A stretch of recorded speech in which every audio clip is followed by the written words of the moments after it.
BVG wellness.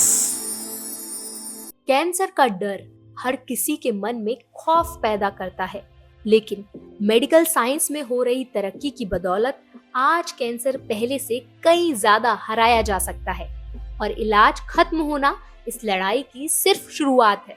अब एक नई यात्रा शुरू होती है, एक स्वस्थ जीवन शैली अपनाने की। आज बीवीजी वेलनेस की कैंसर सीरीज के इस एपिसोड में हम जानेंगे कि कैंसर के बाद आप अपनी डाइट और आदतों में क्या बदलाव लाकर अपनी हेल्थ को बेहतर बना सकते हैं। हेलो, हाय, नमस्कार। मैं आपकी होस्ट और दोस्त वर्षा दुबे आप सभी का हमारे शो बीवीजी वेलनेस में बहुत बहुत स्वागत करती हूँ। दोस्तों, बीवीजी वेलनेस की कैंसर सीरीज में आज हम आपके लिए लेकर आए हैं एक बहुत ही खास विषय पर एक महत्वपूर्ण जानकारी। आज के हमारे इस एपिसोड में हम बात करेंगे कि कैंसर के पेशेंट्स के लिए किस प्रकार की डाइट होनी चाहिए, क्या क्या चीज़ें हैं जो उनके लिए फ़ायदेमंद हो सकती हैं और ऐसे कौन से फूड आइटम्स हैं जिनको अवॉइड करना उनके लिए बहुत फ़ायदेमंद हो सकता है।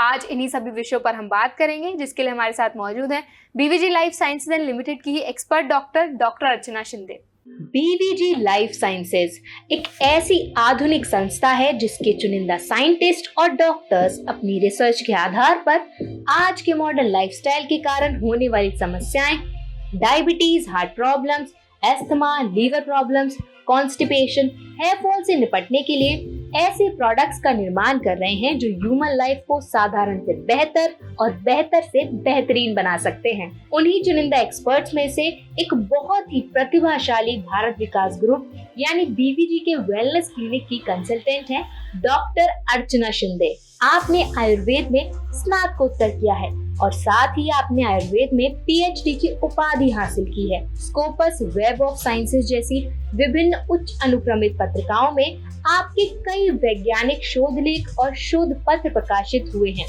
आप international academy of Ayurveda, global Ayurveda academy संयुक्त राज्य अमेरिका की आजीवन सदस्य हैं। आप बीवीजी के माध्यम से लोगों की स्वास्थ्य सेवा में लगी हुई हैं। डॉक्टर अर्चना, आज बीवीजी वेलनेस की इस मंच पर आपका बहुत बहुत स्वागत है। थैंक यू सो मच वर्षा। तो मैम, आज के हमारे इस एपिसोड में हम बहुत ही इंपॉर्टेंट विषय पे बात करेंगे कि अक्सर डाइट को लेके बहुत सवाल रहते हैं, खासकर जब बात होती है कैंसर के पेशेंट्स की। तो उनको प्रॉपर गाइडेंस नहीं होता है, उनको नहीं पता होता है कौन सी ऐसी चीज़ें जो उनके लिए फ़ायदेमंद हो सकती हैं, कौन सी चीज़ें जिनको अवॉइड करना बहुत ज़रूरी है। तो आज हम इस एपिसोड में हम इन सभी विषयों पर बात करेंगे। सबसे पहले हम जानना चाहेंगे मैम कि जब हम डाइट की बात करते हैं तो कैंसर के पेशेंट्स के लिए डाइट का क्या महत्व होता है। जैसे नॉर्मल इंसान के लिए डाइट जितना इम्पोर्टेंट रोल प्ले करता है, उससे कहीं ज़्यादा इम्पोर्टेंट रोल प्ले करता है डाइट ये कैंसर ग्रस्त पेशेंट में या जिनका इलाज हो चुका है। तो कैंसर सर्वाइवर पेशेंट्स में डाइट आपको आपकी हेल्दी वेलबींग मेंटेन रखने के लिए तो हेल्प करता ही है, लेकिन कैंसर सर्वाइवल्स में ये डिसीज़ रिलैप्स ना हो इसके लिए भी कहीं ना कहीं डाइट एक बहुत ही महत्वपूर्ण रोल प्ले करता है। तो एज अ आयुर्वेदाचार्य मैं षड रसात्मक आहार जो आयुर्वेदा में बताया है उसका सेवन हर इंसान ने और स्पेसिफिकली जो कैंसर ग्रस्त लोग हैं इनके लिए मैं 100% रिकमेंड करूँगी कि उन्होंने डाइट रेगुलरली प्रॉपर न्यूट्रिशनिस्ट और वेल बैलेंस्ड डाइट लेना चाहिए। बिल्कुल मैम, अभी आपने जैसे बताया कि डाइट जैसे नॉर्मल इंसान के लिए काम करता है, जितना महत्व होता है उतना ही कैंसर के पेशेंट के लिए भी होता है जी। तो जब हम डाइट की बात करते हैं तो क्या कैंसर पेशेंट्स के लिए कुछ ऐसे फूड आइटम्स हैं जो उनके लिए सुपर फूड की तरह काम कर सकते हैं। तो जैसे मैंने बताया है कि डाइट ये इतना इम्पोर्टेंट रोल है हेल्दी वेलबींग के लिए, वैसे ही वो कैंसर पेशेंट के लिए तो बहुत ही इम्पोर्टेंट है। डाइट हम लोग जब न्यूट्रिशनिस्ट जब कोई कैंसर ग्रस्त पेशेंट के लिए डाइट चूज़ करता है तो वो पूरी जो डेली रिक्वायरमेंट है उनकी कैलोरी की वो हिसाब से वो न्यूट्रिशनल कैलकुलेशन करके डाइट प्लान करता है। कैंसर पेशेंट में जो कि पोस्ट कैंसर ट्रीटमेंट के बाद जो पेशेंट होते हैं या ट्रीटमेंट चल रही है उस दौरान भी जो वो पेशेंट्स को जो डाइट लगता है वो बेसिकली उनकी इम्यून सिस्टम हैम्पर हुई रहती है। बहुत बार डिसीज़ के कारण और कीमो रेडिएशन के साइड इफ़ेक्ट के कारण उनकी इम्यून सिस्टम हैम्पर हुई रहती है, उनका वेट लॉस हुआ रहता है। तो ये सब चीज़ें रिकवर करने के लिए न्यूट्रिशनिस्ट डाइट प्लान करते हैं। सबसे इम्पॉर्टेंट है कैंसर सेल्स को शुगर बहुत पसंद रहती है। तो शुगर का कंजम्पशन ये पेशेंट्स में हम लोग कम कर देते हैं। ताकि जो कैंसर सेल्स की ग्रोथ हमने जो मेडिसिन से स्लो डाउन की है या डिमिनिश्ड की है वो फिर से ना स्टार्ट करे। तो ऐसे पेशेंट्स को हम लोग जो वाइट शुगर है या जो हम लोग रेगुलरली चीनी खाते हैं लोग, वो थोड़ा कट डाउन करने के लिए थे। उसके बजाय हम लोग पेशेंट्स का जो डाइट है वो 9 मील स्मॉल पोर्शन 9 मील्स रिकमेंड करते हैं, जिनमें बेसिकली मैक्सिमम फ्रूट्स का इंटेक ज़्यादा होता है या समावेश ज़्यादा होता है। जब हम पेशेंट को डाइट रिकमेंड करते हैं तो उनको basically vegetables 2.5 cup of vegetables and 2 cup of fruits, ऐसे प्रपोर्शन में डाइट पेशेंट को रिकमेंड करते हैं। इसी तरह से लीफी वेजिटेबल्स है, ग्रेन्स है, ये इनका अलग अलग मैं आपको आगे चर्चा में बताऊंगी कि कैसे यूज़ करना है। लेकिन जो सुपर फूड में है उनमें बेसिकली प्रोटीन और जो हाई कैलोरी डाइट है वो हम लोग प्रिस्क्राइब करके जो कैंसर पेशेंट थे उनको 40 to 50 कैलोरी पर केजी बॉडी वेट ये हिसाब से हम लोग डाइट कैलकुलेट करते हैं, और इस हिसाब से हम लोग न्यूट्रिशनिस्ट और हम लोग पेशेंट को डाइट का सुझाव देते हैं। इसमें हम लोग ड्राई फ्रूट्स भी बहुत इम्पोर्टेंट रोल प्ले करते हैं। तो डे टू डे लाइफ में डेली ड्राई फ्रूट्स का कंजम्पशन, उनमें भी आप जो सोक्ड आलमंड्स है इसका, और अखरोट है इसका, और रेजिन्स, इनका प्रयोग हम सबसे ज़्यादा करने बोलते हैं। इसी के साथ में हम लोग अलग अलग बीज होते हैं जो ड्राई फ्रूट्स में यूज़ होते हैं, वो बीजों का भी हम लोग पेशेंट्स को कंजम्पशन करने के लिए रिकमेंड करते हैं। ओके मैम, अभी जैसे आपने बात की कि ड्राई फ्रूट्स वगैरह आप लोग रिकमेंड करते हैं ताकि उनका इम्यून सिस्टम थोड़ा स्ट्रांग रह पाए। तो अगर हम कैंसर पेशेंट की बात करें तो कैंसर के ट्रीटमेंट के दौरान ही उनका वेट लॉस बहुत जल्दी होने लग जाता है, तो उसके लिए क्या कुछ आप सजेस्ट करेंगी ताकि उनका वेट लॉस ना हो? बिल्कुल। बहुत बार जैसे हमने बोला है कि वायरस, बैक्टीरिया, ये पॉजिटिव ऑर्गेनिजम्स होते हैं डिसीज डेवलपमेंट के लिए। बहुत बार कैंसर पेशेंट्स में भी एसोसिएटेड डाइट होता है जो कि उनको वो कैंसर डेवलप होने के लिए मददगार होता है। तो पहले हम लोग ये विषय पे चर्चा थोड़ी करेंगे कि कौन सा डाइट है जो रिस्ट्रिक्ट करना चाहिए या कौन से डाइट से कौन सा कैंसर हो सकता है। बेसिकली जो हाई फैट डाइट होता है या मीट कंजम्पशन, इससे स्टमक कैंसर या इसोफेगस कैंसर के चांसेस ज़्यादा होते हैं।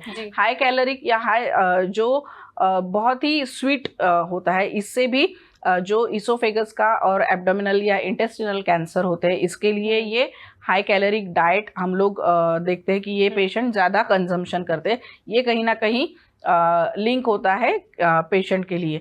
तो इसी के साथ साथ ऐसे भी कुछ फूड्स है जिनका ज़्यादा इंटेक अगर हम लोग करते हैं तो ब्रेस्ट कैंसर में या ब्रेस्ट कैंसर के पेशेंट में भी देखें, स्मोकिंग है, अल्कोहल, इसका कंजम्पशन ऐसे पेशेंट्स में हम लोग ज़्यादा पॉजिटिव फैक्टर देखते हैं जिनको लंग कैंसर हुआ है, माउथ कैंसर हुआ है, ओरल कैंसर हुआ है, लैरिंग्स कैंसर हुआ है। तो अपर रेस्पिरेटरी रिलेटेड जो भी है उनमें एक्चुअली स्मोकिंग और अल्कोहल ये सबसे ज़्यादा, लीवर कैंसर में अल्कोहल कंजम्पशन एक बहुत ही प्राइम फैक्टर माना गया है डिसीज़ होने के लिए। इसी तरीके से आजकल हम लोग वो स्मोकी फ्लेवर फूड खाना पसंद करते हैं। जो ये स्मोकी बर्गर्स या ये जो फूड्स रहते हैं जिसपे स्मोक का यूज़ किया जाता है, स्मोक से जो नाइट्रेट्स निकलते हैं, ये स्मोक के नाइट्रेट्स कहीं ना कहीं कार्सिनोजेनिक हमारे बॉडी में एक्शन प्ले करते हैं। तो ये स्मोकी फूड आपको कहीं ना कहीं अवॉइड करना चाहिए। तो इस तरीके से ये फूड भी कहीं कहीं पॉजिटिव फैक्टर बनता है पेशेंट्स में जिनको अलग अलग तरीके के कैंसर्स दिखते हैं। तो जब हम लोग डाइट रिकमेंड करते हैं पेशेंट को तो ये फूड हमें अवॉइड करने हैं। रेड मीट यूजुअली बहुत ही कार्सिनोजेनिक बताया गया है। तो रेड मीट है, अल्कोहल है, स्मोकिंग है, स्मोकी फूड्स जिसमें नाइट्रेट गैस इवोल्व हो, ऐसे, और जो हाई फैट डाइट है इनका सेवन, हाई फैट डाइट से यूटेरिन कैंसर, ब्रेस्ट कैंसर भी बहुत कॉमनली देखा गया। तो ऐसे डाइट हम पेशेंट्स को अवॉइड करने बोलते हैं। और इसी के साथ साथ जो डाइट हमें लेना है वो fresh food, homemade diet patients को रिकमेंड करते हैं। वेट लॉस की आप जो बात कर रहे थे, इसमें हम लोग प्रोटीन रिच डाइट, जो कि protein helps to increase the body mass और मसल मास, तो हम लोग प्रोटीन रिच डाइट बोलते हैं। इसके लिए बहुत बार हमें सप्लीमेंट्स की भी ज़रूरत पड़ती है। तो रिकमेंडेड जो फुल प्रूफ प्रोटीन्स है जैसे सोया मिल्क है, सोया चंक्स है या सोया ऑयल है, इस तरीके से हम लोग पेशेंट्स को जो प्रोटीन रिच डाइट होता है, एग्स होते हैं, बॉइल्ड एग्स होते हैं, then fish you can recommend to the patient. तो इस तरीके से जो प्रोटीन रिच डाइट है वो ये जो वीक पेशेंट है इनको हम लोग रिकमेंड करते हैं। ओके, सो मैम जैसे आपने नॉनवेज की बात की, क्या आप कंप्लीटली नॉनवेज अवॉइड करने को बोलते हैं कैंसर पेशेंट्स को? मीट यूजुअली हमने देखा है कि जो स्टडीज हुई है इसमें रेड मीट, इसमें कार्सिनोजेनिक एक्टिविटीज ज्यादा देखी है। फिश अगर आप देखोगे, अगर वो जिन पानी में बहुत बार आजकल वाटर कंटेमिनेशन बहुत बढ़ गया है, जो कंपनीज या जो केमिकल फैक्ट्रीज होती है इनका जो वेस्ट प्रोडक्ट है वो सब नदी में बहाया जाता है। अगर आप नदी का चेक करोगे तो वाटर में आपको कहीं ना कहीं कार्सिनोजेंस मिलेंगे। बहुत बार जो फर्टिलाइजर्स होते हैं फ्रूट्स पे, ये भी कहीं ना कहीं कार्सिनोजेनिक होते हैं। फ्रूट्स पे, वेजिटेबल्स पे जो यूज किए होते हैं फर्टिलाइजर्स, वो भी कार्सिनोजेनिक होते हैं। तो जब ये फिश हम लोग ऐसे अगर पानी में पनपती है तो ये कहीं ना कहीं कैरी फॉरवर्ड वो कार्सिनोजेंस आगे के कंज्यूमर को भी आने वाले हैं। तो हमें ये देखना है कि फ्रेश फ्लोइंग वाटर, जो बहता पानी है, वहां की अगर फ्रेश फिश है, we can recommend that. Eggs again अच्छे क्वालिटी के एग्स जो कि आप ट्राइड एंड टेस्टेड है, ऐसे एग्स हम लोग पेशेंट्स को बोलते हैं। तो नॉनवेज कंप्लीटली बंद करें ऐसा नहीं है। जो लोग नॉन वेजिटेरियन है उनमें यही है कि अगर रेड मीट का वो कंजम्पशन कर रहे वो उनका कट ऑफ कर देते हैं। बाकी जो एग्स है, फिश है, ये तो वो खा ही सकते हैं। ओके दोस्तों, अगर आपके मन में भी कैंसर से संबंधित कोई सवाल है, यदि कोई प्रश्न आप पूछना चाहते हैं तो हमारे स्क्रीन पर दिए गए कॉन्टैक्ट डिटेल्स पर संपर्क कर सकते हैं। मैम अभी हमने नॉनवेज के बारे में बात की, तो जब हम आपने बोला कि डाइट के लिए हम अलग अलग तरीके के डाइट प्लान सजेस्ट करते हैं, तो अगर कोई कैंसर पेशेंट है, अगर उसको डाइट प्लान चाहिए तो क्या उसको प्रॉपर एक न्यूट्रिशनिस्ट या डाइटिशियन से ही रिकमेंडेड जो डाइट प्लान है उसको फॉलो करना है, या वो खुद से भी अपना थोड़ा जांच करके रिसर्च करके तैयार कर सकते हैं? बहुत अच्छा सवाल है। आजकल गूगल इंडस्ट्री या गूगल यूनिवर्सिटी डेवलप हुई है। यहाँ पे हमें एक क्लिक पे सब बातें मिलती है, लेकिन बहुत बार ये भी होता है कि हर चीज़ जो गूगल पे है वो सही है कि नहीं ये हमें पता नहीं होती है। बहुत बार ये नॉन रिसर्चर लोगों से भी आई हुई चीज़ें रहती है, लेकिन बहुत बार सेल्फ एक्सपीरियंस भी कई लोग शेयर करते हैं।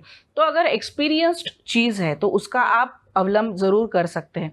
कोई पेशेंट को अगर डाइट लेना भी है, प्लान करना है, आजकल न्यूट्रिशनिस्ट सब तरफ अवेलेबल है। आप 100% आप उसका लाभ लीजिए, उनका आप उपदेश लीजिए, उनका आप कंसल्टेशन लीजिए, क्योंकि डाइट हर इंसान का वो अगर कैंसर कौन सा है उस हिसाब से भी डाइट चेंज होता है। तो आप जो जिस प्रकार से मरीज होता है उस प्रकार से डाइट का रिक्वायरमेंट हम लोग प्लान करते हैं, उस प्रकार से डाइट डिजाइनिंग करते हैं। तो अगर आपके एरिया में अच्छा न्यूट्रिशनलिस्ट अवेलेबल है तो आप ज़रूर उनकी सलाह लीजिए। लेकिन अगर आप खुद पढ़े लिखे हैं, आपको पता है चीज़ें, आपने देखी है, पढ़ी है, तो आप खुद भी अपना प्लान कर सकते हैं। यही है कि वो आपको कितना गुणकारी है, उसके लिए आपको जो सोर्सेस आप लेने वाले हो वो ट्रायल एंड टेस्टेड और वो सर्टिफाइड हो। जहाँ से आप आपका डाइट प्लान कर रहे हो, जो सोर्सेस आप यूज़ कर रहे हो, आप व्हाट्सएप पे देख सकते हो, गूगल पे सर्च करके ले सकते हो, या लिटरेरी सर्च करके, बुक्स में अगर आप सर्च करके लोगे तो वो प्रॉपर डाइट आपके लिए डिज़ाइन हो सकता है। तो अगर आपको खुद को डिज़ाइन करनी है कोई भी चीज़, तो वो आप प्रॉपर रिसर्च करके, ऑथेंटिक लिटरेचर से वो सर्च करके आपका प्लान कर सकते हो। डॉक्टर, हम कैंसर के पेशेंट्स के लिए किस प्रकार का डाइट प्लान होना चाहिए, क्या क्या चीज़ें उनको खानी चाहिए, कौन कौन से ऐसे ड्राई फ्रूट्स हैं जो कैंसर पेशेंट को फ़ायदेमंद हो सकते हैं? तो अब मैं आपसे जानना चाहूँगी, क्या पर्यावरण, मतलब कहने का मतलब है इन्वायरमेंट का भी क्या कोई असर पड़ता है? जैसे हमारे भारत में तीनों सर्दी गर्मी हर प्रकार का माहौल रहता है, जी। तो क्या वेस्टर्न कंट्रीज में थोड़ा अलग रहता है? तो क्या इसका कोई असर पड़ता है? क्या कैंसर, क्या ये कॉज होता है? बिल्कुल, कैंसर होने के बहुत सारे रीजंस है। जैसे मैंने फूड, अभी हमने बात की थी कि कॉन्टेमिनेटेड फूड अगर आप कंज्यूम करते हैं तो उससे कैंसर हो सकता है। इसी तरीके से इन्वायरमेंट भी एक बहुत इंपॉर्टेंट रोल प्ले करता है कोई भी डिसीज होने के लिए। इसमें कैंसर भी एक ऐसा डिसीज है जहाँ पे इन्वायरमेंट का रोल है। देखिए, जब एग्जाम्पल मैं आपको देना चाहूँगी कि वेस्टर्न कंट्रीज में 6-6 महीने तक सूरज नहीं उगता है, वहाँ का नेचर वैसा है। तो वहाँ पे वो लोगों में विटामिन डी सिंथेसिस बहुत कम प्रमाण में होता है। वहाँ वेस्टर्न कंट्रीज़ में अगर आप देखोगे तो कैंसर, जो स्किन कैंसर है, ये बहुत ज़्यादा प्रमाण में देखा गया है। स्किन रिलेटेड अलग अलग डिसीजेज ये कंट्रीज़ में ज़्यादा देखे गए हैं। तो इन्वायरमेंट बहुत इंपॉर्टेंट रोल प्ले करता है। इंडिया में अगर आप बात करोगे तो कंटेमिनेशन इन्वायरमेंट का जो होता है वो पोल्यूशन से सबसे ज़्यादा हो रहा है। Contamination due to fertilisers, air pollution है, वाटर पोल्यूशन है, सॉइल पोल्यूशन है।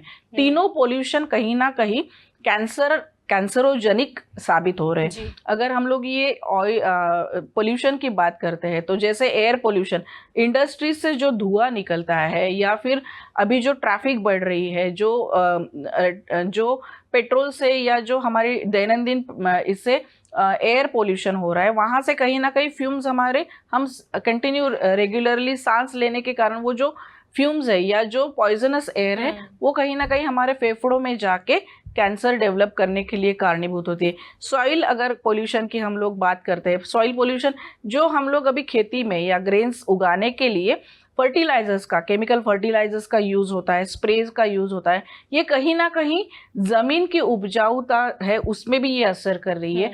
और जो फ्रूट्स या वेजिटेबल्स या ग्रेन्स जिनमें ये केमिकल या फर्टिलाइजर्स का प्रभाव होता है, ये कहीं ना कहीं डायरेक्टली हमारे शरीर में भी एंटर कर रहे हैं। तो अतड़ियों का कैंसर या स्टमक का कैंसर ये बहुत कॉमनली आजकल देखने को मिलता है। सॉइल पोल्यूशन भी एक बहुत इंपॉर्टेंट रोल प्ले, वैसे ही वाटर पोल्यूशन, केमिकल फैक्ट्रीज का वेस्ट प्रोडक्ट है, या जो भी हम लोग आजकल जो नदियों में जो कचरा कूड़ा बहा देते हैं, इससे पानी का कहीं ना कहीं पोल्यूशन तो हो रहा है और हमें नहीं पता हम कौन सी लेवल का पानी जी कौन सा, हम लोग डे टू डे लाइफ में रोज तो चेक नहीं कर सकते ना कि ये पानी में क्या कार्सिनोजेनिक केमिकल्स है या ये है, ये तो बहुत ही मुश्किल है। तो कहीं ना कहीं ये तीनों चीज़ें जो कि इन्वायरमेंट में मिलने वाली तीनों चीज़ें हैं, ये इनडायरेक्टली हमारे सेहत पे असर कर रही है। इसके साथ साथ ये कैंसर बढ़ाने के लिए भी कहीं ना कहीं कारणीभूत हो रही है। बिल्कुल मैम, अब वक्त हो चला एक कॉलर का हमसे जुड़ने का। हम चाहेंगे उनकी जो भी समस्या है उनका समाधान आप जरूर दें। जी, हेलो। हेलो, यस बोलिए। नमस्कार डॉक्टर, मैं अंजुम बात कर रहा हूँ लखनऊ से। जी बोलिए। मेरे भाई को लीवर कैंसर है, उनका इलाज चल रहा है और उन्हें खाने में काफ़ी कड़वाहट का स्वाद आता है। इस वजह से उन्हें कुछ भी खाने का मन नहीं करता और उनका वजन भी कम हो रहा है। अच्छा, क्या आप हमें बता सकते हैं कि कैंसर के इलाज के दौरान खाने का स्वाद बदलने का क्या कारण हो सकता है? साथ ही कैन हेल्प कैंसर के इलाज के दौरान अच्छा, स्वाद परिवर्तन को कम करने में मदद कर सकता है क्या?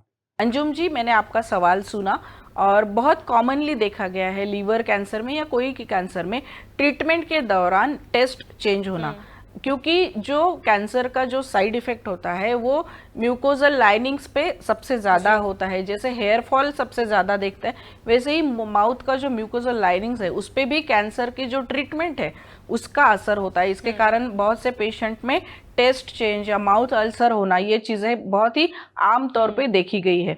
ऐसे पेशेंट्स में, अंजुम जी के जो पेशेंट्स हैं उनमें लीवर कैंसर बेसिकली बोला है, तो कोई भी कैंसर हो, बेसिकली हम लोग जब कैंसर पेशेंट डाइट के लिए हमारे पास आते हैं तो उन्हें हम यही बोलते हैं कि आप जो भी खाना खाओ वो पका के खाओ, कच्चा खाना नहीं है। अगर आप स्प्राउट्स भी ले रहे हो तो वो भी बॉईल करके लो। आप जो भी सब्जी यूज़ कर रहे हो वो सब्जियां गर्म पानी से धोए हुए लेनी चाहिए। बहुत बार ये हुआ है कि मैंने जैसे इसके पहले भी बताया कि इन्वायरमेंटल पोल्यूशन से कैंसर कहीं ना कहीं बढ़ रहा है। जो भी चीज़ें हम लोग कंज्यूम करते हैं वो लीवर के थ्रू वो लीवर के थ्रू ही आगे बढ़ते हैं।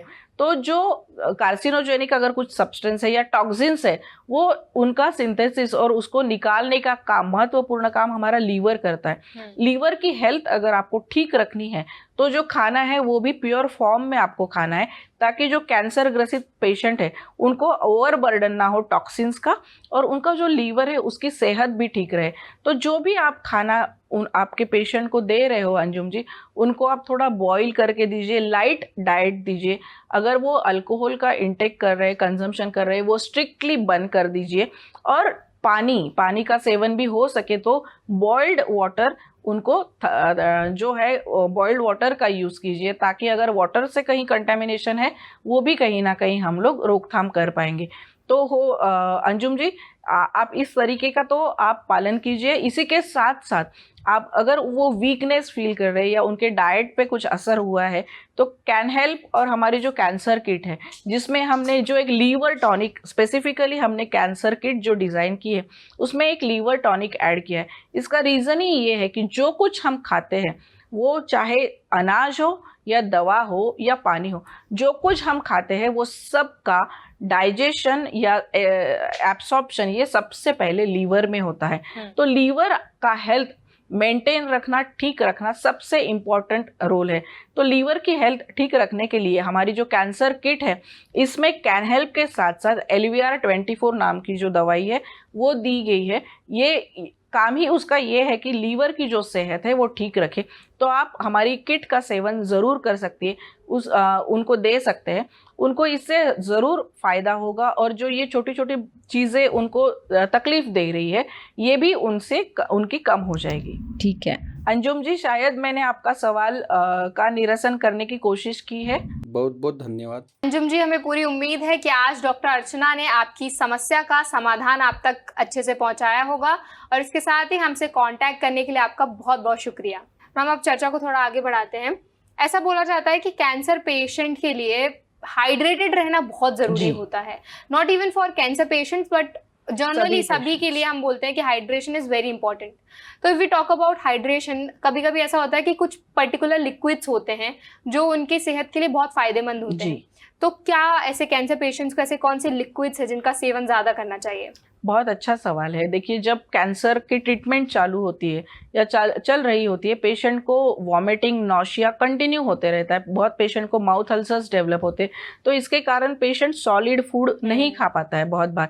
तो ऐसे पेशेंट्स खाना बंद कर देंगे तो कहीं ना कहीं वो उसका असर फिर उनकी सेहत पे होने वाला है। तो ऐसे पेशेंट्स को हम लोग लिक्विड डाइट का सेवन करने बोलते हैं।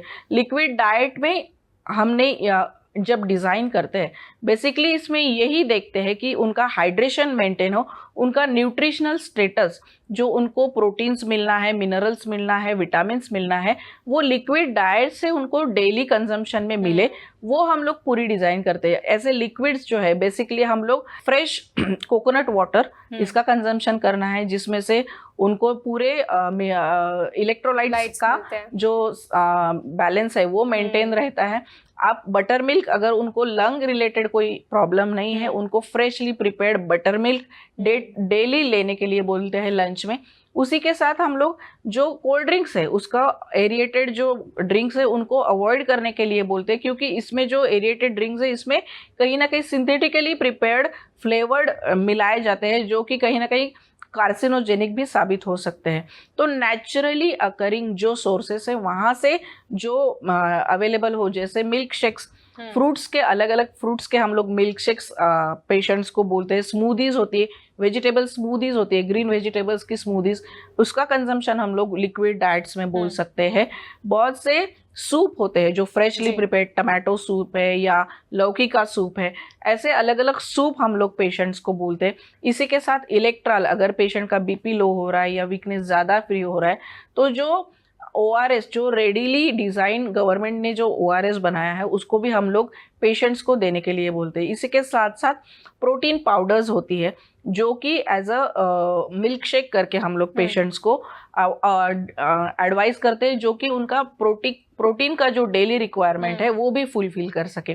तो इस तरीके से अलग अलग लिक्विड्स हम लोग पेशेंट्स को डाइट में अंतर्भूत कर सकते हैं। इसमें सबसे इम्पोर्टेंट जो विटामिन C युक्त जो फ्रूट्स है, जैसे ऑरेंज जूस है, स्ट्रॉबेरी स्मूदी है, या लाइम जूस है, स्वीट लाइम जूस है, पोमेग्रेनेट जूस है, अगर पेशेंट खा सकता है, अगर नौशिया बहुत कम है तो उनको होल फ्रूट खाने के लिए बोलते हैं। एप्पल है, ब्लूबेरीज है, ये सभी फ्रूट्स जो है ये कहीं ना कहीं आपके बॉडी का ऑक्सीडेटिव स्ट्रेस कम करता है। विटामिन C रिपेयरिंग में, सेल रिपेयरिंग में, जो सेल इंजुरीज हुई है उसमें विटामिन C हेल्प करता है।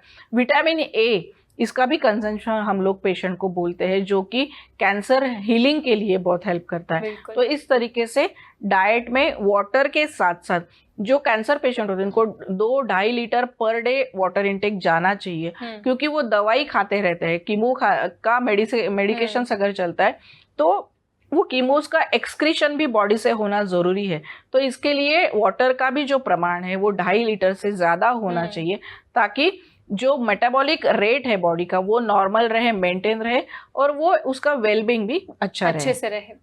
मैम, एट लास्ट हम चाहेंगे कि आप हमें, हमारे सभी दर्शकों को, कैंसर पेशेंट को किस प्रकार की लाइफस्टाइल फॉलो करने के लिए आप सजेस्ट करेंगी, और इसके साथ ही उनके जो परिवार में लोग हैं, अगर आप उनको भी कोई मैसेज देना चाहें तो बहुत अच्छा होगा। जी, हमने इसके पहले भी जो बात की है, सपोर्ट सिस्टम फैमिली के लिए बहुत ज़रूरी है। कैंसर पेशेंट में फैमिली ने एज अ सपोर्ट सिस्टम खड़ा रहना बहुत ज़रूरी है। ये उनके आने वाली ज़िंदगी के लिए, या जो बची हुई ज़िंदगी है वो खुशहाल व्यतीत करने के लिए बहुत हेल्पफुल होती है। लाइफस्टाइल की अगर बात करोगे तो कैंसर पेशेंट में थोड़ा सा मेटाबॉलिज्म, नॉर्मल वेलबींग से कैंसर पेशेंट का मेटाबॉलिज्म थोड़ा चेंज हुआ रहता है, थोड़ा मेटाबॉलिज्म स्लो हुआ रहता है, क्योंकि एक कैंसर मतलब एक बॉडी ट्रॉमा है। और दूसरी चीज़, जो हम लोग कीमोथेरेपी या रेडिएशन देते हैं वो एक्सटर्नल ट्रॉमा ही होता है, जो कि नॉर्मल सेल्स पे हैम्पर करता है, उसकी वेलबींग पे हैम्पर करता है। तो जो बहुत बार पेशेंट्स को ये भी एक मिथ रहता है कि मेरा ऑपरेशन हो गया, मेरा कीमो हो गया, मतलब अभी I can live a healthy life. Healthy life वो जीते हैं, लेकिन उसके लिए उनको प्रयास करना चाहिए। उनकी जो डेली लाइफ है, जो रूटीन है, वो प्रॉपरली सेट करना चाहिए। इसमें मैंने जैसे 4 पिलर्स बताए हैं हेल्दी लाइफ के लिए: diet, sleep, water and stress free life. तो ये चारों चीज़ें इंपॉर्टेंट है उनको ये लाइफस्टाइल बरकरार रखने के लिए और हेल्दी लाइफ वेलबींग मेंटेन रखने के लिए। तो आपका न्यूट्रिशियस डाइट होना ज़रूरी है। अगर आपको वॉमिटिंग, नौशिया, वीकनेस का भी तकलीफ हो रही है तो उसके सब्सटीट्यूट्स अवेलेबल है।